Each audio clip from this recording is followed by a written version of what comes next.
coming up, resilience in the rain. Why Sioux Falls Pride wouldn't let the wet weather stop their celebration of 20 years of promoting the local LGBTQ community.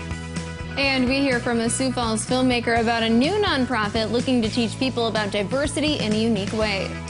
Good morning, this is Kelly Land on the go with all you need to know in news and weather as you start your day. We'll get to those stories in just a bit, but first let's get a check of our weather with meteorologist Scott Munt. All right, good morning, you two. Good morning, everybody. We are looking at cooler than average temperatures for today, and that comes with a chance for these scattered showers and an isolated thunder shower or two. We've been following those during the morning hours. Dry tomorrow. The temperatures will remain slightly below average, but that will change as we go through the work week. Slowly warming. By the time we hit Thursday, Friday, we'll have an increase in moisture as well. And then that in turn will help give us a chance for heavy rainfall. The weekend is looking warm and dry. More details on the KELOLAND Live Doppler forecast with Brian Karstens coming up. Thanks, Scott. The Minnesota State Patrol says 4 people died in a wrong-way crash on Interstate 35 Saturday night. Just before 10 p.m., one vehicle was heading south in the northbound lanes near 66th Street in Richfield. Another vehicle was heading north when the two vehicles collided. The State Patrol says a 21-year-old is the driver going the wrong direction. He died along with 3 people in the other vehicle, including 25-year-old Brianna Vasquez of Watertown, South Dakota, and 27-year-old Tyler Freed of Vermillion, South Dakota. A 4th person in the other vehicle suffered life-threatening injuries. Rainbows shine brightly in the midst of weekend rain in downtown Sioux Falls.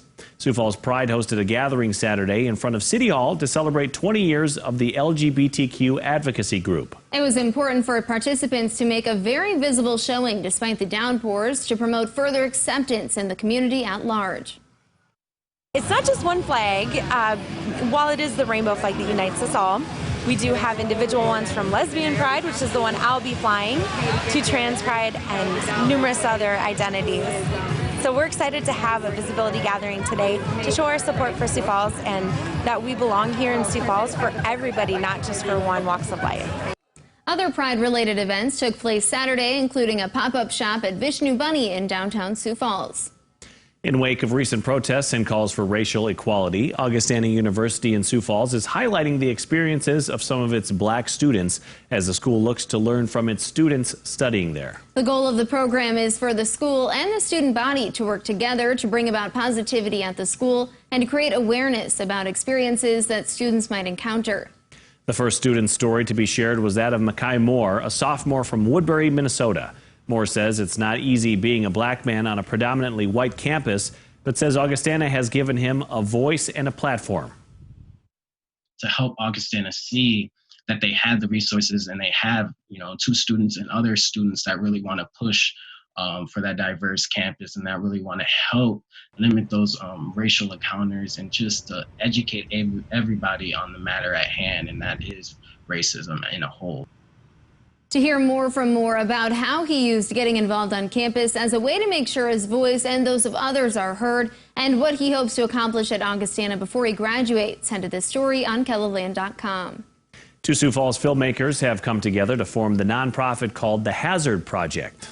Danielle Bergeson and Bobby Peacock are hoping that it will help make conversations about race easier and encourage more diverse collaborations.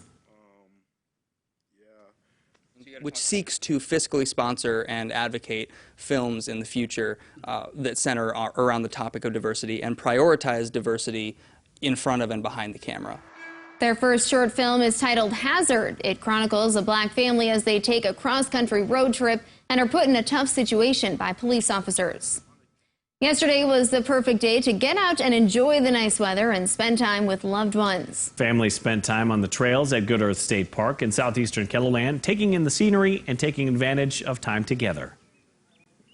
Oh, it's amazingly special because, with the pandemic, it's been just a very strange turn of events, but we're all, kind of working through that as best as we can, but to get to hang out with these guys out here is really special. South Dakota Game Fish and Parks had free park entrance as well as free fishing yesterday. Big news for concert goers. Toby Keith is coming to the Premier Center this September. Many concerts have been postponed or canceled due to the pandemic. Pepper Entertainment is excited to bring the show to Sioux Falls on the 19th. It's a major country artist, you know, Toby Keith is world renowned. So to get that level of an act to agree to come out and do the first show back is very exciting as well. Tickets go on sale Friday, June 26th at 10 a.m. You can purchase them at the KELOLAND box office or Ticketmaster.com. Johnson says they've been working closely with the Premier Center to make sure proper health protocols are in place. Brian? All right, forecast here today. Well, we're going to probably see a little more rain out there in spots. Again, a lot of rain yesterday fell south and east of Sioux Falls with those clusters of severe thunderstorms. Even though the airport shows 0, parts of Sioux Falls had about 1/3 of an inch of rain and even 1 to 3 inches of rain locally with some of those bigger storms near Vermilion up to Worthington yesterday. What's ahead today? Well, we've got a start of some morning rain hits already, and I think we'll add to that through the course of the early to mid-afternoon. Given the scattered nature of the rain, watch the weather to your northwest. This would be a good example today of having the Storm Tracker app. A lot of good tools there, and if you see a shower or thunderstorm northwest of you, there's pretty good odds it'll be drifting your direction, as that's kind of the steering flow in the atmosphere today from northwest to southeast. We clear things tonight, and tomorrow looks pretty pleasant, 75 to 80 degree weather. Rain chance at this point pretty minimal. We may see some clouds billowing up during the peak heating of the day, but not a lot of rain chances, at least nothing organized at this point. And we'll also keep most of Wednesday dry before things change again Thursday, Friday. 76 today in Sioux Falls on your 7-day forecast. You're going to notice a couple things. We're going to warm up.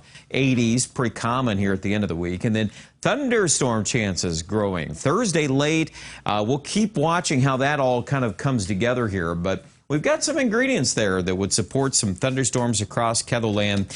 Not just Sioux Falls, but Aberdeen and Pierre, Rapid City could be all involved with some of that. And you'll also notice our temperature everywhere is going up. The weekend in particular, 90s entering central South Dakota again. So that will certainly be a little turn of events here. Also, you'll notice Rapid City getting warmer a little faster. 86 on Wednesday, 88 Thursday, and 90 by Saturday. That's your weather, guys. Thanks, Brian, and thanks for joining us for KELOLAND on the Go. Be sure to join us on air for midday in KELOLAND. Until then, you can get up to the minute developments right here on KELOLAND.com. Now go have a great day.